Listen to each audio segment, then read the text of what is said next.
Hello and welcome back for episode 11. I thought today we could do a nice cozy little Q&A classic type video. I feel like I often get asked questions over on Instagram in my DMs, so I put a question box on Instagram to ask if there were any questions that you wanted to ask me, and I got lots and lots of responses, so thank you. I don't think I'll get round to all of them today. I don't want this video to be like super long or anything, but I've made a list of the ones that I feel like I get asked very regularly, so it'll be more of a cozy kind of chatty video today. So if you want to grab a drink, settle in and let's get going. I just want to say quickly, if you're new here, hi, I'm Emma and I live in the Scottish Highlands on the Isle of Skye with my partner and our two dogs and our chickens.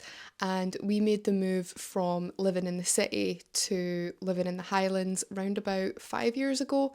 Huge transition, lots of lessons learned since we moved here. But yeah, that's just like a quick introduction. So usually most of the questions that I get asked are around remote living, making the transition, things like that. So that's kind of the theme of the video, because I feel like that's most of the types of questions that I get asked anyway. So the first one I've written down, I feel like this one's super important, and this was a lesson that I had to learn the hard way because we moved here in the depths of winter and we were not prepared in the slightest. The first question is favourite rainproof gear for winter. So like I say, we just came so unprepared. I feel like rainproof gear in the city is not the same as having rainproof gear in the Highlands. Like the Highlands is it does its own thing. You really need good rainproof gear.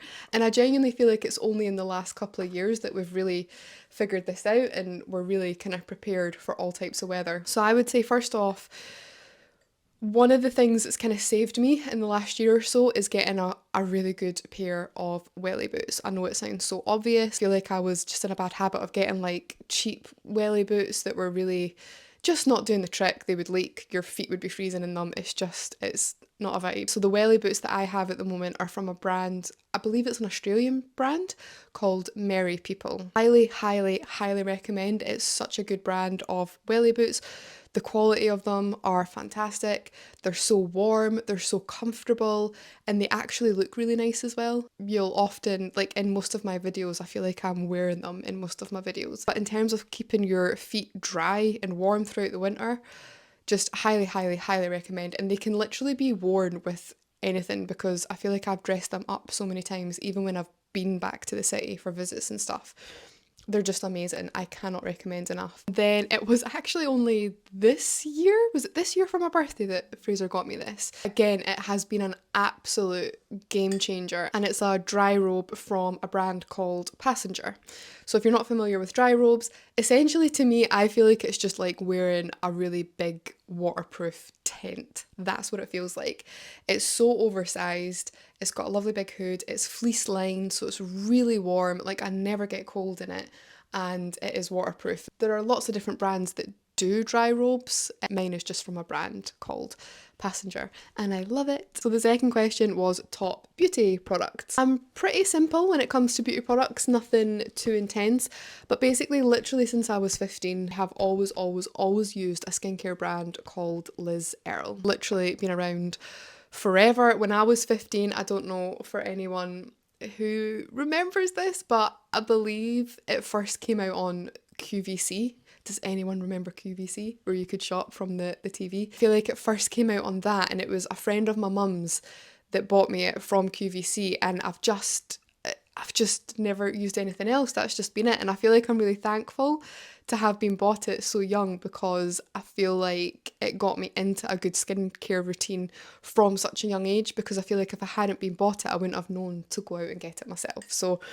I've always used the Cleanse and Polish Classic. It's just my favourite skincare brand. I have dabbled in other brands that I feel like are good and people recommend, but I always go back to Liz Earle. So in terms of what I use on my face, that is it. And if there was one product I could recommend from Liz Earle, it would be their classic, just Cleanse and Polish. In terms of makeup, for the past couple of years, I have sworn by brand Vive from Jamie Genevieve. So I use the foundation from her brand, and I use the Skin Nova for as like a primer. It's kind of like a glowy primer that goes under your foundation, and I feel like that together is just chef's kiss. I just love it. And I also use her blush. So it's nice and easy. It's all from the same brand, and that is Vive. For me personally, it's kind of on the pricier side. It's not like super expensive. It is on the pricier side, but I feel like it is so worth it. Like, I've never used anything on my skin that makes my skin feel as nice and look as nice. And for me, I honestly feel like the products are like a Mary Poppins, like magic. I don't know how they do it, but basically, like every time I buy something, like every time I get a new foundation or a new blusher, it literally lasts me so long. I feel like it's because such a little goes a long way. So I don't mind paying the price for it because I feel like you really get your money's worth. I feel like it just lasts and it's so good. Can't recommend it enough again. So basically, yeah, if you're looking for a really good foundation, check them out. And the Skin Nova under your foundation just gives such a glowy and dewy effect like all day, and it's really simple. I literally just go for the Skin Nova, the foundation, and then the blush, and that is it. So number 3 was, how do you get confident speaking to the camera? So this is a funny one because I feel like I'm still not there yet. See, sitting down and doing something like this isn't as bad as trying to vlog. I feel like going forward, my goal is to do weekly vlogs, but I feel like I fish out of water because see all these people that vlog, like honestly, hats off to you because you make it look so natural, and I find it really difficult to film day-to-day things in a natural way. I think it might be because I'm a little bit of a perfectionist, and I just feel like I always think that everything needs to be set up perfectly. Like, I need to look my best to be on camera because I get very self-conscious. It's difficult, and it's something that I'm working through as well. So I don't know if I've got any groundbreaking tips for you, but maybe I think sitting down and doing videos like this 100% get you more used to talking to the camera in a safer way, because you can set your environment up nice and calm. You can have a little drink with you and just like talk to the camera and just like practice. This doesn't make me feel too awkward anymore. It definitely did to begin with. I felt really silly just speaking to the camera. For me as well, it always helps to have the house to myself. So if Fraser was like downstairs or something, I would still be quite self-conscious doing this right now. So just like practicing on your own and in a nice safe space, I think, and then yeah, just kind of go from there. But I'm on that journey as well. I am hoping that I can get a little bit better with just picking up the camera and just speaking, because like I say, I really, really want to do more kind of like stripped back vlog style videos. That's my goal.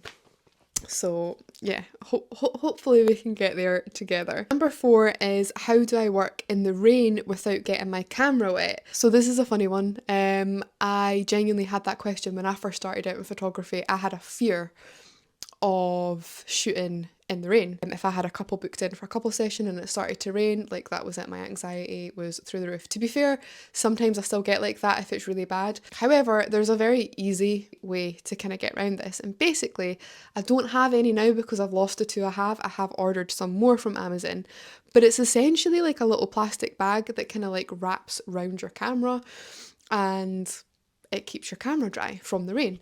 It's not perfect. Your camera will probably still get a little bit wet. It can be difficult kind of battling against the rain when the rain continuously goes on your lens, but just a little bit of patience and just confidence of shooting in the rain. But for sure, the little bags from Amazon, I genuinely think they're about £6 as well, and they last for so long. I'm just silly and I've lost mine. I don't know where I've put them, but it is imperative that I have them. I think they're arriving in the next couple of days, because yes, it does rain a lot on Skye, and it's not ideal when your job requires you to be out and about in the wild. However, in my opinion, I feel like the nicest photo shoots that I ever come away from are the wild ones, the ones where they weren't necessarily comfortable to shoot in, but the result you get from it is just so dreamy and romantic, and it really just gives that rainy Scottish vibe. But yeah, just little camera jackets basically is what I call them, and that solves that problem. Number 5 is what made me go into photography. So going into photography for me felt very, very natural because for as long as I can remember, I've been obsessed with photography, cinematography, films. I have just been obsessed with capturing, documenting, all of that. The biggest thing that got in the way for me was imposter syndrome. For the longest time, not that I didn't believe in myself, but just, you know, when there's something that you want to do, but your brain can't even fathom you being able to do that. You're like, that's something that someone else does. That's not something that I do. That's kind of like where my brain was. And I feel like I owe me being able to go out and do it. It's like that little spark of belief. I remember having a conversation with one of Fraser's closest friends, who is a photographer. He's a destination wedding photographer. He's amazing. We love him. But I remember having a conversation with him when I was kind of getting into it, and I was just practicing loads, and I was just so hungry for information. I was studying like there was no tomorrow. Just self-taught, but studying like mad. I was obsessed, so obsessed. And I remember speaking to him about it because obviously he was a photographer, he was doing what I wanted to do. So like I really looked up to him. And I remember him literally, it was nothing profound. He literally just said, if you want to do it, just do it. Like nothing's stopping you. Just go out, just start offering work for free. Like just do it. And I remember being like, oh, okay, like I suppose I could just do it, because I feel like when you're starting something, you often kind of like talk yourself out of it, and you think that you need to hit certain milestones to like fully get into it and fully give yourself permission to go and do it. When in reality, you could literally just start doing it and just see what happens. And that's exactly what I done. I started offering photo shoots to people for literally for free, and then started posting it on social media, and it just kind of like took off from there. But in terms of what made me get into it, there was no one thing. I think it just felt really natural to me because it was a goal that I had always had in my head that I wanted to do. I just wanted to get into photography in some manner. It always interested me. I just feel like it was kind of like this big faraway goal. I feel like I still kind of pinch myself that it's what I do now. But yeah, so there's no big crazy answer to that. I feel like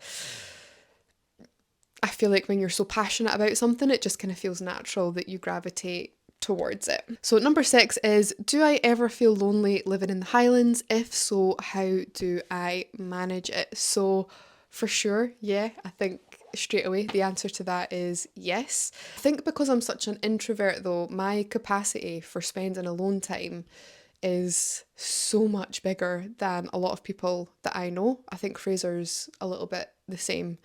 We're kind of loners and we like it that way. So, living rurally and living in a place where you don't necessarily have much contact from the outside world very much suits us. However, there are times in the depths of winter and sometimes feel a little bit left out and a little bit lonely. But in general, it's not something that I deal with a lot because, like I say, 99% of the time, I really enjoy the solitude and being alone. It feeds me. I feel like as soon as I have like a busy schedule and I'm doing lots of social interactions and things, I drain so quickly. But with me originally being from Edinburgh, all my family are in Edinburgh, and I feel like speaking to my sister is like one of my best friends, so I speak to her almost every day, and I feel like I can speak to her about anything. So having like solid people, friends or family, but just solid people in your life that you feel like you can lean on to chat to through those types of things really helps. I just feel like if I'm ever getting to that point where I'm feeling like I'm falling into a little bit of a hole of feeling lonely or feeling like I'm not doing enough, I kind of just try and make an effort as well with Fraser to get together with him and be like, let's make an effort to actually go and do some things. And yeah, you just need to, there's just a little bit more effort that goes into things like date nights because you are rural. You have to kind of like travel a little bit further for things. Number 7 is my favourite thing about where I live. That's a really nice one. Favourite thing, I mean, there's lots of favourite things, but kind of like following on from the last one, I think my favourite thing is just the peace. I love the peace that comes with living here. I grew up in Edinburgh and I lived in Edinburgh, you know, all through my childhood and my teens and my early 20s until we moved here. So I was kind of very used to like a very busy kind of city setting. And I feel like when I moved here, it was the first time I kind of experienced the kind of peace that you experience when you come out here. The nature and obviously like the gorgeous landscape and scenery. I never get bored of looking at the views, genuinely, and just the peace and quiet, like the inner peace that you feel when you live somewhere like here. That's for sure my favourite thing. So number 8 was, how do I cope with shorter daylight hours? So I feel like for the first couple of years living here, that's not something that affected me all too much, but then I did feel it start to creep in. And it's so silly. It's things as simple as when you live in a city and it gets dark really early, you can still go out and about. There's still shops open, you know, there's street lights, can go about your business. But I feel like living remotely, as soon as it gets dark, it's pitch black outside. There are no street lights. There are no shops that are open where I am anyway. And yeah, it can just feel a little bit daunting. It kind of does feel like the world just closes in a little bit. And there was a year, was it last year that I really struggled with it, or was it the year before? There was a year that I really, really struggled with it. But for me, I feel like romanticising your space inside really, really helps. I feel like making sure I've got like Christmas decorations up, fairy lights, fairy lights, fairy lights, fairy lights, candles, making lots of good food. Things like that keep me going. Making sure I get out when there is daylight as well really helps. We've got the girls, we've got the dogs, so that's nice because obviously like we've got no choice. We just have to go out on our walks before it gets dark. I mean, I suppose we could go out after dark with the old head torches, but we just prefer to do it in the daylight. So I think just making sure that you do get out and get outside into the world when there is some daylight, and then when you do come inside, making it just a really nice, cozy, comfy environment basically gets me through. And I think looking forward to Christmas and New Year is like a really way to get through that part of the year. And then after Christmas, I feel like that's when I struggle a little bit because it just gets a bit miserable. And spring on Skye is one of the most magical times ever. So whenever I'm like really struggling, I just always cast my mind to what's going to be the light at the end of the tunnel, which is a gorgeous, beautiful, magical spring, and it's worth waiting for. So yeah, that's kind of how I get through it. Number 9 is, do I find remote living a chore for tasks like food shopping and meeting friends? Now, I'm going to be very transparent here. I don't have many friends. Genuinely. I don't have many friends on the island. I don't have any friends on the island, really. There's a couple of people like in the village, obviously, that we're friendly with that I would class as friends, but, you know, it's not as if I see them all the time or often. I have one bestie who I met because she moved to my village, but then she moved away, so she doesn't live in the vicinity of where I am anymore. So in terms of like meeting friends, it's not something that I find a chore because it's not something that I do very often. But I will say, I think I mentioned this before for one of the questions, like things like going out on a date with Fraser or going out for food, things like that, it does feel like a little bit of a chore, I'm not going to lie, because it's probably about an hour's drive, maybe a little bit longer, to like one of the closest places that we really love to go. You just kind of get used to it. You get used to not being able to just sit and think, oh, I forgot this from the supermarket, or I fancy a bit of chocolate, or I fancy this, or like an impromptu, like, oh, I'm going to make this for dinner. There's none of that. None of that. Basically, for shopping, what we have to do is we get an online Tesco shop, and Tesco, they don't drive straight to our house, unfortunately. It would be amazing if they did, but we're a little bit too remote for that. So we have to drive to the nearest little town to pick it up from there. So they bring it to the nearest town and then we go and pick it up from the delivery driver. You just kind of get good at like planning your meals in advance, what you're going to need. You kind of have to get really good at anticipating what you're going to need, buying in bulk. I mean, there is a Co-op, which is the supermarket that is on the Isle of Skye. We don't have any like Asda or Tesco or anything like that, but there's Co-ops, which are great. They're local supermarkets. They are very expensive. They make me flinch every time I go in and we try and buy things from there. And that would be around a 35 to 40 minute drive just in. So yeah, if you want something like last minute, it does feel like a bit of a chore. You're going to have to get in the car and go. And the other thing is if you've been watching me for a while, you'll know that I don't drive. So that's a big thorn in my side since I've moved here. I am in the process of learning, but I am an anxious person and it's taken me quite a long time, but I'm giving myself grace with that. So I feel like for me, I'll just feel like I have so much more freedom and things won't feel as much of a chore when I can drive myself, because there is something not very nice about feeling like, you know, if I needed to go somewhere or I wanted to go somewhere, I just can't wait until I can get in the car and just go myself, instead of feeling like I have to kind of align it with something that Fraser's doing so that I'm not just asking him to drive me somewhere. Do you know what I mean? So learning how to drive is going to be, oh, it's going to be a sweet, sweet day. So the next question is, did I ever regret leaving the city and would I ever move back? For sure. Being really honest again, for the first maybe like couple of years when we moved here, I was wobbly. Like it was a really hard transition for me.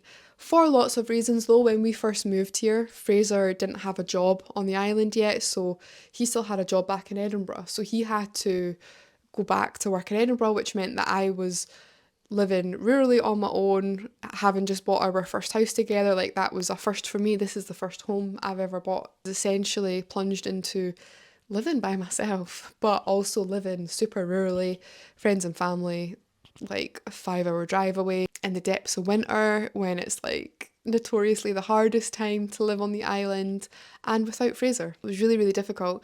And I think because of my capacity of being able to be alone, I think that's genuinely what got me through. But even me, I got to a point where it was too much. Like it was too much. But then obviously since then, you know, Fraser's been able to be here. Like he's not worked away for years, so he's always here now, which is great. But yeah, those first couple of years, oh my God, when, you know, the funds were low, we were building our tiny home, we were just worried about money and Fraser was working away. Oh, I get PTSD just thinking about it. For sure, yeah, like I'm human. I think that the draw of like the cozy little flat that we lived in with our lovely, easy little lifestyle, kind of like in the city, for sure, when there was like, obviously when I was having really tough times here, I was thinking, what have I done? Like my life is so much more difficult now.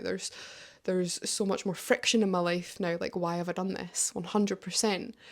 But when I tell you, I've never been more proud of us when we came out the other side of that, because we really stuck it out. I feel like in life you have like seasons, and I feel like that was a winter season, like of our life, and we stuck it out metaphorically and physically because it was winter here as well. But yeah, we really stuck it out and we got through the other side, and I am so glad we did, because like genuinely, like from the bottom of my heart, I am so happy about where I live.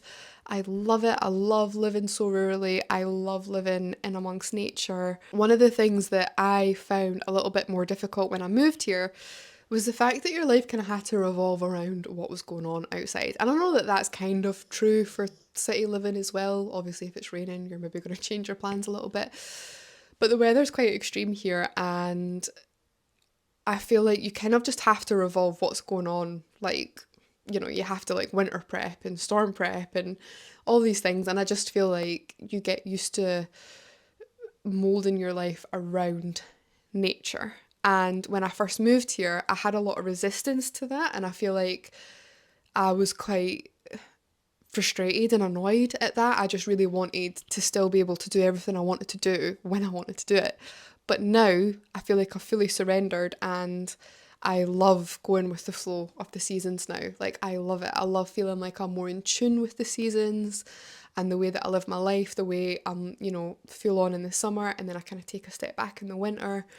And it's just kind of like a little dance with the seasons and with nature here. And I love it so much.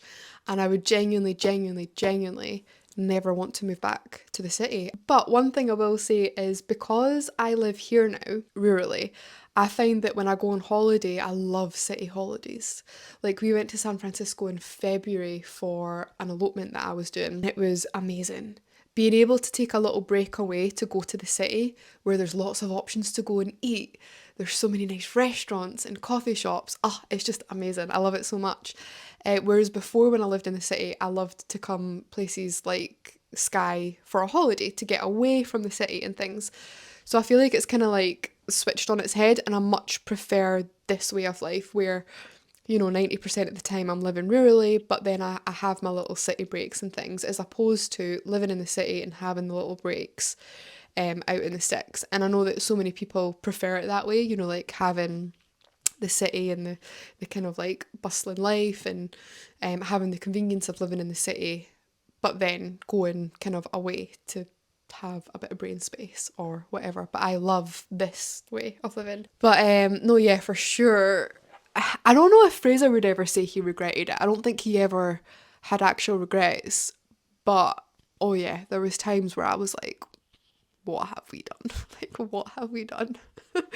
But I'm so glad that's behind me, and I can truly say that I am so happy, and that is not how I feel now. I am so glad that we didn't give up and we stuck it out. So yeah, there we go. So that's all the questions. The last one that I just snuck in there because I kind of just want to give them a little shout out. I love them. They're my children. Is, how old are your dogs? I bet they love living remotely. So we've got Juno, who's behind me here. Juno is 3. She's our baby. We've had her since she was a puppy. She is my literal angel. I love her so much. She's just sleeping behind me. And Star, who's our little gremlin, I think she's downstairs. She's 5, and we got her from, how long ago now? Maybe like a year and a half ago, from the Edinburgh Cat and Dog Home. So she was adopted. She's a little gremlin. And when we first got her, not gonna lie, there were some regrets when we first got her, because she didn't settle in quite as easily as we had hoped for, and we were a little bit worried because she loves sheep, and she came from the city, obviously. So when she came here, it's just a worry because she managed to like escape from the garden a couple of times. She got off her harness a couple of times to chase sheep. And that was a huge worry for us, because obviously that's a huge thing here. You can't have your dogs worrying sheep. Like, farmers can literally shoot your dogs for doing that. We were beside ourselves. We did not want that. But anyway, long story short, she settled in. She's absolutely fine. We just always keep her on the lead now. We've got a really long lead for her, so she still gets to like run around and do whatever she wants. But we've just made sure that she never, she can't get away to chase the sheep. And honestly, like, I just love her so much. Like, I can't describe to you how much she's just become a part of the family, and I cannot imagine not having her now. She's got the most stunning little soul. I love her so much. The way I describe it to people is, I feel like Juno feels like a very new soul to the earth. She's like so innocent and just like this little excitable creature that just feels very new. I feel like she's very excited by everything, and she's just like a new soul. Star feels like a very old soul to me. Like, I feel some people are probably watching this thinking, what are you talking about? You're insane. But this is just my little woo-woo hippie part of the video. But I feel like Star's an old soul, and I feel like I've known her for a long time, and she feels like she's been around for a long time. And I feel like you kind of get that, the way she looks at you and the way she acts. I just feel like she's very wise. And she's just got like a really grounded, lovely energy. And I just love her so much. I love them both so much. They are, honestly, I don't know what I would do without them. They bring so much joy into my life every single day. But yeah, anyway, Juno's 3, Star is 5. And that concludes our questions. I hope you enjoyed this video. I enjoyed just yapping away. I'm really going to try and practice my vlogging skills, and we'll try and do like a more kind of like stripped back vloggy style video for the next one, because I really really want to do that going forward, because I want to start documenting. We've still got like loads of renovations on our house and on our little annex. I want to be able to document it in a way that I can look back on it and kind of like see the progress of it all. But anyway, I hope you're all doing well. I hope if you put a question in that I answered your question for you. And yeah, if you want to keep up with more kind of like day-to-day of things, you can find me on Instagram and TikTok as well. I will put the links for my Instagram and TikTok maybe in the little info box. I've forgotten what it's called now. Anyway, I'll leave you there. I'll see you later.